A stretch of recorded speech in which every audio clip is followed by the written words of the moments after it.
Hello and welcome to Scott Dunger's English. I am Scott Dunger and I have been teaching English now for around 5 years. And as far as I'm concerned, I'm the best English teacher in my office. There is no doubt about it, I'm the best English teacher in my office. Outside of my office is another question and not one I'm going to answer today.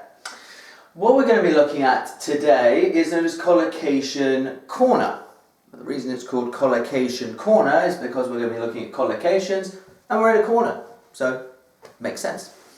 Before we get into this today, I would like to just give a brief message to people who have liked, who have subscribed, who have shared the channel thus far. It has been much appreciated. The more support you give the channel, the more the channel can grow, and the support is, like I said, hugely appreciated. So keep on liking, keep on subscribing, and keep on sharing. Thank you very much.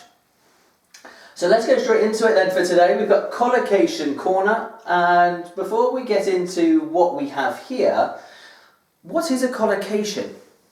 Some of you might already know what a collocation is. Collocations, if you are not sure, are a group of words that we put together because they work well together. So I'm going to give you an example. So you could say bright colours or make an effort. These words go very well together. This could be 2 words or 3 words, but these are words that link very strongly together. Knowledge of collocations can lead to much better fluent English, and that, of course, is the aim of Collocation Corner. So let's get into it now. So we're going to be looking at do and make, which for many people learning the English language can cause a little bit of confusion.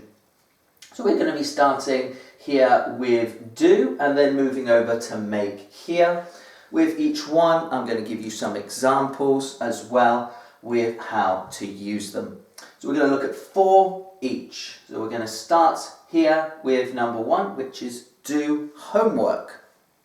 So my example for this one is I have to do my homework this evening. So I have to do my homework this evening. Let's move to number 2. We have do an exam. Do an exam. My example for this one is Sandra is ready to do her exam tomorrow morning. So Sandra is ready to do her exam tomorrow morning. Okay, let's move to number 3. Here we have do exercise. So my example for this one is Johnny does exercise every day in his garden. So Johnny does exercise every day in his garden. Right, let's move to the last one then with do, and we have do your best. Now with this one, as you can see, we have a pronoun in the middle. So with this pronoun, you can change it. So you can choose if it's going to be your best, if it's going to be my best, his best, my father's best, that stranger's best. It doesn't really matter. You can choose however you want to use it, referring to whichever person. So do your best in an example can be I did my best in the race yesterday, but I lost. So I did my best in a race yesterday, but I lost. So that is to do your best. Let's now move here to make a decision. So to make a decision, my example for this one is Kerry has to make a decision about her future. So Kerry has to make a decision about her future. Right, let's move to number 2 now. So we have make a mistake. So my example for this one is everybody makes mistakes except for me. So everybody makes mistakes except for me, which is right because I'm perfect, I don't make any mistakes, Depends who you ask, actually, so more or less perfect. We'll have a look now at number 3. We have make a choice. So to make a choice. So my example for make a choice is you made the right choice to watch this video today.